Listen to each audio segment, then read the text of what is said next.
1 জুলাই 2026 অন্নপূর্ণা যোজনার কিন্তু দু টাইপের এসএমএস এসছে। একটা হচ্ছে ব্যাংকের তরফ থেকে আসা এসএমএস। এই যে প্রথম এসএমএসটি দেখছেন, এটা যাদের এসছে তাদের 100% ব্যাংক অ্যাকাউন্টে টাকা চলে এসছে। আবার অনেকের ব্যাংকে টাকা আসেনি, কিন্তু এই বাংলা এসএমএসটি এসছে। তাহলে ব্যাংকে টাকা এলো না, অথচ বাংলা এসএমএস চলে এলো। এটার কারণ কি? সবকিছুই কিন্তু আজকের এই ভিডিওতে আমরা দেখে নেব, এবং টাকা না এলে আপনারা কোথায় যাবেন সেটাও কিন্তু বলে দেবো। স্টেপ বাই স্টেপ আলোচনা করছি। প্রথমে গতকাল মানে হচ্ছে 1/7/2026, ঠিক আছে, গতকাল ঠিক দুপুর 1:20 মাননীয় মুখ্যমন্ত্রী নেতাজি ইন্ডোর স্টেডিয়াম থেকে কিন্তু ডিবিটির মাধ্যমে টাকা ছেড়েছেন। এবার ডিবিটির মাধ্যমে যখন টাকা ছাড়া হয় না, কিছু ব্যাচে ছাড়া হয়। অনেকে দেখবেন দুপুর 2টোর সময় টাকা পেয়েছে, অনেকে দেখবেন 3টের সময় টাকা পেয়েছে, আবার অনেকে বিকেল 4টে, অনেকে দেখা যাচ্ছে রাত 9টার সময়ও টাকা পেয়েছে।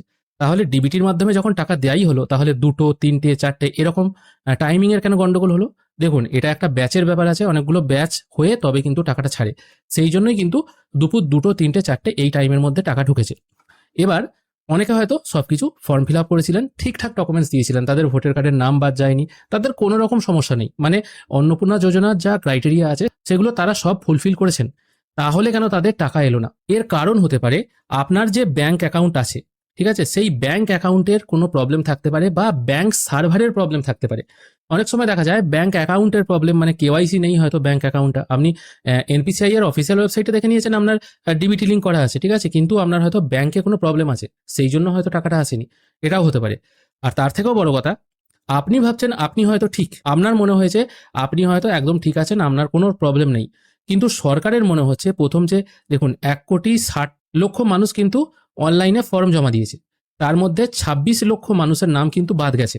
এবার এই যাদের নাম বাদ গেছে, আপনি হয়তো ফর্ম ফিল আপ করার সময়, মানে কোনো সাইবার ক্যাফেতে গিয়ে যখন ফর্ম ফিল আপ করেছিলেন, সেখানে দেখা যাচ্ছে আপনার কোনো হয়তো বানান ভুল হয়ে গেছে, অথবা আপনার হয়তো আধার অথবা ভোটার এই যে ডিটেলগুলো আপলোড করতে হয়, সেগুলো হয়তো অন্য কারোর ডকুমেন্টস আপলোড করে দিয়েছে, বা আপনার যে ভোটার কার্ড নাম্বারটা আছে বা আপনার যে আধার কার্ড নাম্বারটা আছে সেটা হয়তো ভুল দিয়ে দিয়েছে। যেমন প্রত্যেকেরই একটা অপশন ছিল আপনি ইনকাম ট্যাক্সের আওতায় আসছেন কিনা, ঠিক আছে। এবার ইনকাম ট্যাক্সের আওতায় আপনি যদি না আসেন, তবেই কিন্তু আপনি, মানে ইনকাম ট্যাক্সটাকে নো করতে হবে, তবেই কিন্তু আপনি টাকা পাবেন।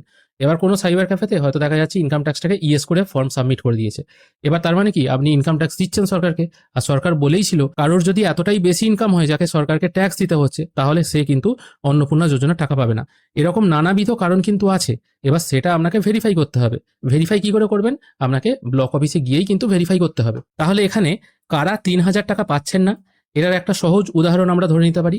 প্রথমত, যারা ফর্ম ভুল ফিল আপ করেছেন, ঠিক আছে, যারা ফর্ম ভুল ফিল আপ করেছেন তারা টাকা পাচ্ছেন না।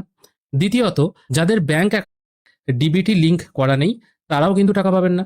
3 নম্বর আর একটা কারণ হচ্ছে, যেটা হচ্ছে সব থেকে বেশি ইম্পর্টেন্ট, সেটা হচ্ছে ভোটার কার্ড। দেখা গেল আপনার কাছে হয়তো ভোটার কার্ড আছে, ঠিক আছে, এবার আপনার নাম হয়তো বাদ চলে গেছে, ভোটার লিস্ট থেকে আপনার নাম হয়তো বাদ চলে গেছে। এবার আপনি হয়তো ট্রাইব্যুনালে আবেদন করেননি। যদি দেখা যায় আপনি ট্রাইব্যুনালে আবেদন করেননি, তাহলে কিন্তু আপনি টাকা পাবেন না। যদি দেখা যায় আপনি ট্রাইব্যুনালে আবেদন করেছেন, এখনো কিন্তু মামলাটি বিচারাধীন আছে, তাহলে আপনি টাকা পাবেন। এবং মামলা বিচারাধীনে থাকার পর যদি বিচারকরা মনে করেন যে আপনার ভোটার কার্ড বা আপনাকে অবৈধ হিসাবে গণ্য করেন, তাহলে কিন্তু সেদিন থেকেই আপনার টাকা বন্ধ হয়ে যাবে। আর যদি ট্রাইব্যুনালে যে আবেদন করেছেন, ট্রাইব্যুনালে আবেদন করাকালীন তো আপনি টাকা পাচ্ছেন, কিন্তু ট্রাইব্যুনালে আবেদন করার পর যদি দেখা যায় আপনার নামটা ঠিকঠাক আছে, আপনি বৈধ ভোটার, তাহলেও আপনার টাকা কন্টিনিউ চলবে। কিন্তু ট্রাইব্যুনাল থেকে যদি আপনার ভোটার কার্ডটাকে ডিলিট করে দেওয়া হয়, যদি বলে, বিচারকরা যদি মনে করে যে আপনার ভোটার কার্ডটা এদেশের নয়, মানে আপনি এদেশের নাগরিক নন, আপনাকে বৈধতা দিল না, তাহলে কিন্তু আপনার টাকা পাওয়া বন্ধ হয়ে যাবে, এবং এখনো যারা টাকা পেতে শুরু করেছেন তাদেরও কিন্তু টাকা পাওয়া বন্ধ হয়ে যাবে। দেখুন, গোটা জুন মাসে কিন্তু বহু মানুষ ফর্ম ফিল আপ করেছে। কেউ জুন মাসে ধরুন মোটামুটি 5 তারিখ থেকে অনলাইন ফর্ম ফিল আপ শুরু হয়েছে, জুন মাসের 30 তারিখ পর্যন্ত বহু মানুষ অনলাইনে ফর্ম ফিল আপ করেছে। এই যে টাইম পিরিয়ডটা আছে 5 তারিখ থেকে 30 তারিখ, এই যে টাইম পিরিয়ডটা আছে, এখানে কিন্তু মাঝখানে অনেক কিছু চেঞ্জ হয়েছে। প্রথম অপশনে অনলাইন ফর্ম ফিল আপে রিলিজিয়ান অপশনটা থাকেনি। এবার রিলিজিয়ান অপশন না দিয়েই অনেকে কিন্তু 5 তারিখের মধ্যে ফর্ম সাবমিট করে দিয়েছে। এরকম নানাবিধ কারণ এসছে। যাদের সবকিছু ঠিকঠাক আছে, ক্রাইটেরিয়া ঠিকঠাক আছে, এবং 5 তারিখ থেকে 30 তারিখের মধ্যেই ফর্ম ফিল আপ করেছে, কেউ হয়তো দেখা গেল 20 তারিখে ফর্ম ফিল আপ করেছে এই জুন মাসে। তো এবার আপনি ভাবছেন আমি তো ফর্ম ফিল আপ করেছি 20 তারিখে, তাহলে কেন আমার টাকা এলো না? বা অনেকে হয়তো 5 তারিখেই ফর্ম ফিল আপ করেছেন, তার হয়তো টাকা এলো না, ঠিক আছে। সেক্ষেত্রে আপনাকে জানতে হবে আপনার ফর্ম হয়তো ভেরিফিকেশন হয়নি। এরকম নয় যে আপনি ফর্ম ফিল আপ 5 তারিখে করেছেন মানে আপনার ভেরিফিকেশনটা আগে হবে, এটা কিন্তু নয়। এবার তাদের কাছে মানে যারা ভেরিফিকেশন করছে তাদের কাছে লিস্ট কি হিসাবে আসছে সেটা তো বলা যাবে না। এবার ধরুন ফর্ম যখন তারা ভেরিফিকেশন করছে আর কি, তাদের কাছে হয়তো serial wise A B C এরকম নাম দিয়েও আসতে পারে। কিভাবে আসছে সেটা জানা যাচ্ছে না, অথবা যারা যে ডেটে ফর্ম ফিল আপ করেছে ওইভাবেও কিন্তু 1 2 3 এই আকারে কিন্তু তাদের সিরিয়ালগুলো আসতে পারে। এবার যে হিসাবে আপনার ভেরিফিকেশন হয়েছে সেই হিসাবেই কিন্তু টাকা আসবে। এবার যারা জুন মাসের 5 তারিখে ফর্ম ফিল আপ করেছেন, এই 5 তারিখ থেকে কতদিনকার পর্যন্ত ফর্ম এখনো পর্যন্ত ভেরিফাইড হয়ে তারপর টাকা ছাড়া হয়েছে এটা কিন্তু বলেনি। ঠিক আছে, টোটাল যে 1,30,00,000 মানুষের ব্যাংক অ্যাকাউন্টে টাকা ছাড়া হয়েছে সেটা জুন মাসের কতদিন পর্যন্ত ফর্ম ফিল আপের টাকা, মানে জুন মাসের 1 তারিখ থেকে 15 তারিখের টাকা, না জুন মাসের 1 তারিখ থেকে 24 তারিখের টাকা, সেটা তো বলা যাচ্ছে না। সহজ কথায় দেখুন, কেউ যদি জুন মাসের 30 তারিখে ফর্ম ফিল আপ করে আর টাকা দেওয়া হচ্ছে 1 তারিখে, জুন মাসের 30 তারিখ রাত্রে যে ফর্ম ফিল আপ করেছে তার ফর্মের ভেরিফিকেশন তো রাতারাতি করে তাকে 1 তারিখে টাকা দেওয়া যাবে না। ঠিক আছে, সেই হিসাবটা কিন্তু আমাদের কাছে এখনো নেই, কারণ এটা বিভিন্ন অঞ্চল অনুযায়ী হচ্ছে। কোনো বিডিও অফিসে হয়তো জনসংখ্যা অপেক্ষাকৃত কম, সেক্ষেত্রে তাদের হয়তো যারা 5 তারিখ থেকে অনলাইনে করেছে বা যেগুলো অফলাইনে জমা হয়েছে সেগুলো যখন ডাটা এন্ট্রি অপারেটররা এন্ট্রি করেছে, সেখানে হয়তো 5 তারিখ থেকে 24 তারিখ পর্যন্ত যারা ফর্ম অনলাইনে এন্ট্রি হয়েছে সেগুলো ভেরিফিকেশন হয়েছে। আবার যে বিডিও অফিসে লোক সংখ্যা বেশি সেখানে হয়তো এত জমা পড়েছে, মানে 5 তারিখ থেকে 10 তারিখ পর্যন্ত যতগুলো ফর্ম জমা হয়েছে তাদের ভেরিফিকেশনগুলো হয়তো হয়েছে, 10 তারিখের পর যেগুলো জমা হয়েছে সেগুলোর ভেরিফিকেশন হয়তো এখনো হয়নি, সেই জন্য আপনি টাকা পাচ্ছেন না। এতে কিন্তু অতটাও উত্তেজিত বা আতঙ্কগ্রস্ত হওয়ার ব্যাপার নেই যে আপনার নামটাকে বাদ দিয়ে দিল। এটা আপনাকে ধৈর্য ধরতে হবে। আর তার থেকেও বড় কথা, যেহেতু কালকে টাকা ছাড়া হয়েছে, এবার 2 তারিখ এবং 3 তারিখ মানে আজকের দিন এবং আগামীকাল 3 তারিখ এই দুদিনও কিন্তু আপনাদেরকে ধৈর্য ধরতে হবে। ডিবিটির মাধ্যমে টাকা ছেড়েছে মানে 1 তারিখেই যে ঢুকবে তা কিন্তু নয়। অনেক সময় ব্যাংক সার্ভার ইস্যু থাকতে পারে, ঠিক আছে? এই সার্ভার ইস্যু থাকে বলে অনেক সময় টাকা আসে না, লট জেনারেশনে প্রবলেম হয় সেই জন্য অনেক সময় টাকা আসে না। সেক্ষেত্রে আপনাদের ওয়েট করা ছাড়া কিছু করার নেই।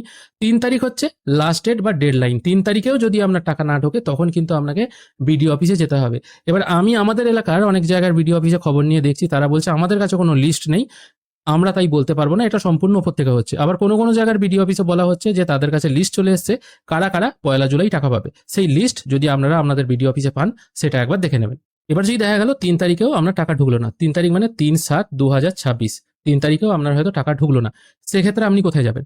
সেক্ষেত্রে আপনাকে একমাত্র যেতে হবে বিডিও অফিসে, এটাই হচ্ছে আপনার যাওয়ার উপায়, অথবা মিউনিসিপ্যালিটি এরিয়ায় পৌরসভা যেখানে আছে সেখানে আপনাকে যেতে হবে। তাহলে বিডিও অফিসে আপনারা কি কি নিয়ে যাবেন? অনলাইন ফর্ম ফিল আপ করার সময় যে যে ডকুমেন্টগুলো আপনারা নিয়ে গিয়েছিলেন, যেমন ধরুন ভোটার কার্ড, তারপর ধরুন আধার কার্ড, ব্যাংক পাসবই, এটা যদিও ডিবিটির মাধ্যমে দেবে তাও কিন্তু ব্যাংকের পাসবইটা নিয়ে যাবেন। যদি ব্যাংকে প্রবলেম থাকে তারাও সেটা দেখে যদি বলার হয়তো বলে দিতে পারে। বিডিও অফিসেও কিন্তু এখনো পর্যন্ত খবর নেই। উত্তেজিত করছি না যে আমরা বিডিও অফিসে চলে যান, বিডিও অফিসেও জানে কি জানে না এটা কিন্তু জানা নেই। এই আপনাদের বলছি আপনারা বিডিও অফিসে গিয়ে রিকোয়েস্ট করবেন, যদি তাদের কাছে কোনো তথ্য থাকে তারা দিতে পারবে, যদি তাদের কাছে কোনো তথ্য না থাকে তাহলে কিন্তু দিতে পারবে না। কি কি নিয়ে যাচ্ছেন তাহলে? ভোটার কার্ড, আধার কার্ড, রেশন কার্ড, ব্যাংকের বই, তার সাথে এক্সট্রা যে ডকুমেন্টস দুটো ছিল, আপনার প্যান কার্ড লেগেছিল, ওখানে প্যান কার্ডটাও দিতে হয়েছিল যদি থাকে আর কি। তাছাড়া স্বাস্থ্যসাথী, এই দুটোও কিন্তু লেগেছিল। এগুলো প্রতিটা মেম্বারের সবার নিয়ে যাবেন। এখানে গিয়ে জিজ্ঞেস করবেন আপনাদের কাছে কোনো তথ্য আছে কিনা। যদি না থাকে আমরা কোথায় গিয়ে তথ্যটা জানবো যে আমরা কেন টাকা পেলাম না, সেটা বিডিও অফিসে যে অফিসাররা আছে তাদেরকে অত্যন্ত ধৈর্য সহকারে জিজ্ঞেস করবেন। তারাই কিন্তু আপনাকে গাইড করে দেবে, বা কোথায় যেতে হবে তারাই কিন্তু বলে দেবে, বা তাদের কাছে যদি তথ্য থাকে কি কারণে আমরা টাকা আসেনি সেটা কিন্তু তারা বলে দেবে। আশা করি আপনাদেরকে জিনিসটা ক্লিয়ার করে বোঝাতে পারলাম। আজকের ভিডিও এখানেই শেষ করছি। ভিডিও যদি ভালো লেগে থাকে অবশ্যই একটি লাইক করবেন। ভিডিও দেখার জন্য অসংখ্য ধন্যবাদ। ভালো থাকবেন।